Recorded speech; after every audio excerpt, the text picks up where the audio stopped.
حضور سوال ہیں، 4 سنتیں پڑھتے وقت سورہ فاتحہ کے بعد قرآن پاک کی آیات پڑھنے کا حکم ہے؟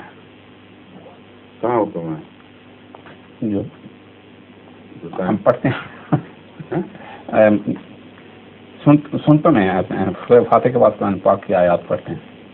نہیں، کہاں سے حکم نکالا آپ نے؟ یہ ایک فقہی مسئلہ ہے، اختلاف مختلف تھی جس میں اختلاف پایا جاتا ہے.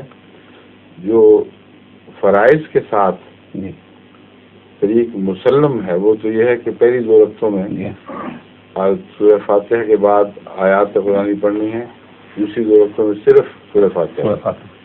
یہ اس سے سند حاصل کرنی چاہیے. اس لیے سنتوں میں جو رائج کرنے کا طریق ہے بات کا، میں تو اس کا قائل ہی نہیں ہوں، بعض فقہا کا خیال ہے، لیکن مختلف ہی مسئلہ ہے.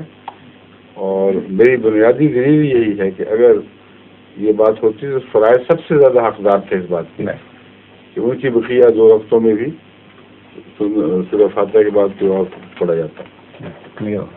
ظہور مہدی آخر زمان